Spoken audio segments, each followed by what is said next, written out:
But in the bullshit department, a businessman can't hold a candle to a clergyman. Because I got to tell you the truth, folks. I got to tell you the truth. When it comes to bullshit, big time, major league bullshit, you have to stand in awe. In awe of the all-time champion of false promises and exaggerated claims, religion. No contest. No contest. Religion easily has the greatest bullshit story ever told. Think about it. Religion has actually convinced people that there's an invisible man living in the sky who watches everything you do every minute of every day. And the invisible man has a special list of 10 things he does not want you to do. And if you do any of these 10 things, he has a special place full of fire and smoke and burning and torture and anguish where he will send you to live and suffer and burn and choke and scream and cry forever and ever till the end of time. But he loves you.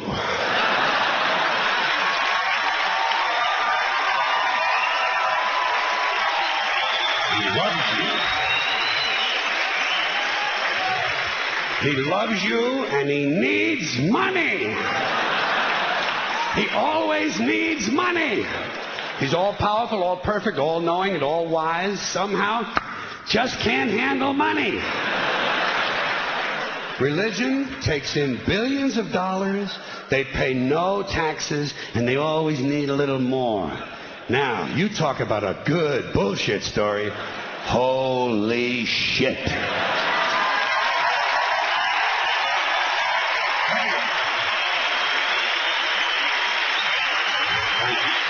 But, thank you very much.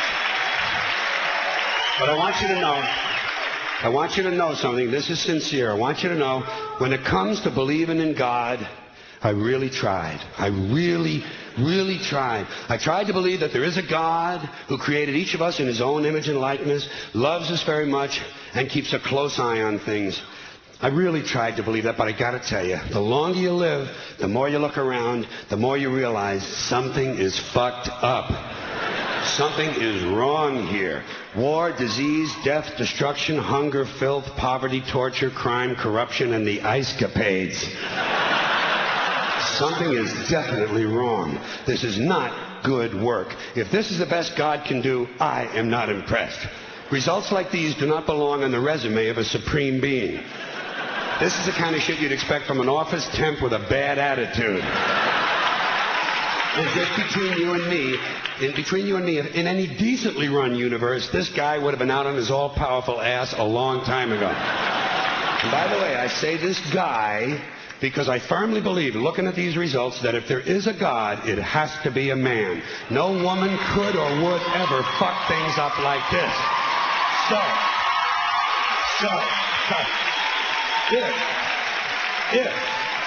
If there is a God, I think most reasonable people might agree that he's at least incompetent and maybe, just maybe, doesn't give a shit. Doesn't give a shit, which I admire in a person and which would explain a lot of these bad results. So rather than be just another mindless religious robot, mindlessly and aimlessly and blindly believing that all of this is in the hands of some spooky, incompetent father figure who doesn't give a shit, I decided to look around for something else to worship, something I could really count on. And immediately, I thought of the sun. Happened like that. Overnight, I became a sun worshiper. Well, not overnight. You can't see the sun at night. But first thing the next morning, I became a sun worshiper. Several reasons. First of all, I can see the sun. Okay? Yes. Unlike some other gods I could mention, I can actually see the sun. I'm big on that. If I can see something, I don't know, kind of helps the credibility along, you know? So every day I can see the sun as it gives me everything I need. Heat, light, food, flowers in the park, reflections on the lake, an occasional skin cancer, but hey, at least there are no crucifixions, and we're not setting people on fire simply because they don't agree with us. Sun worship is fairly simple. There's no mystery, no miracles, no pageantry. No one asks for money. There are no songs to learn. And we don't have a special building where we all gather once a week to compare clothing. And the best thing about the sun, it never tells me I'm unworthy. Doesn't tell me I'm a bad person who needs to be saved. Hasn't said an unkind word. Treats me fine. So I worship the sun. But I don't pray to the sun. Know why? I wouldn't presume on our friendship. It's not polite. I've often thought people treat God rather rudely, don't you? Asking trillions and trillions of prayers every day, asking and pleading and begging for favors. Do this, give me that, I need a new car, I want a better job. And most of this praying takes place on Sunday, his day off. It's not nice, and it's no way to treat a friend. But people do pray, and they pray for a lot of different things. You know, your sister needs an operation on her crotch.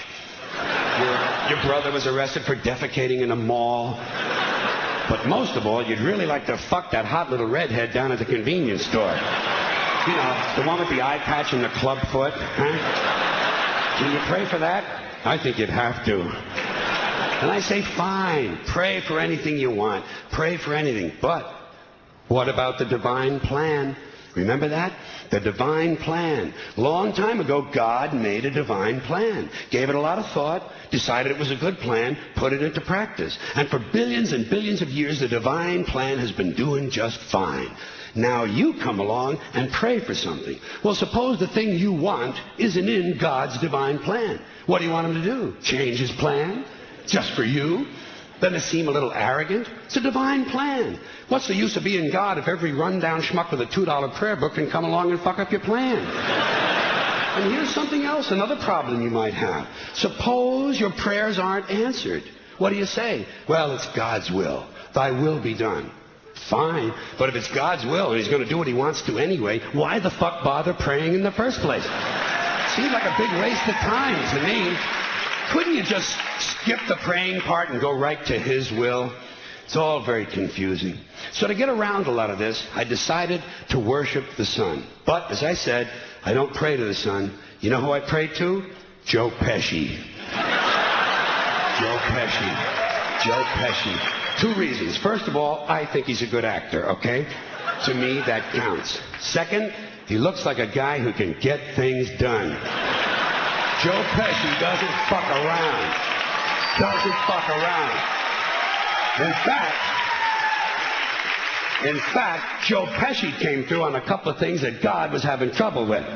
For years, I asked God to do something about my noisy neighbor with the barking dog. Joe Pesci straightened that cocksucker out with 1 visit. It's amazing what you can accomplish with a simple baseball bat. So I've been praying to Joe for about a year now. And I noticed something. I noticed that all the prayers I used to offer to God and all the prayers I now offer to Joe Pesci are being answered at about the same 50% rate. Half the time I get what I want, half the time I don't. Same as God, 50-50. Same as the 4-leaf clover and the horseshoe, the wishing well and the rabbit's foot. Same as the mojo man. Same as the voodoo lady who tells you your fortune by squeezing the goat's testicles. It's all the same, 50-50. So just pick your superstition, sit back, make a wish, and enjoy yourself. And for those of you who look to the Bible for moral lessons and literary qualities, I might suggest a couple of other stories for you. You might want to look at the 3 Little Pigs. That's a good one. Has a nice, happy ending. I'm sure you'll like that. Then there's Little Red Riding Hood, although it does have that X-rated part where the big bad wolf actually eats the grandmother, which I didn't care for, by the way. And finally, I've always drawn a great deal of moral comfort from Humpty Dumpty. The part I like the best, all the king's horses and all the king's men couldn't put Humpty Dumpty back together again. That's because there is no Humpty Dumpty and there is no God. None, not one, no God, never was. In fact, I'm gonna put it this way. If there is a God, may he strike this audience dead. See, nothing happened. Nothing happened. Everybody's okay. All right? Tell you what. I'll raise the stakes a little bit. If there is a God, may he strike me dead. See? Nothing happened. Oh, wait. Got a little cramp in my leg. And my balls hurt. Plus, I'm blind. I'm blind. Oh, now I'm okay again. Must have been Joe Pesci, huh? God bless Joe Pesci. Thank you all very much. Joe bless you. Thank you very much. I appreciate it.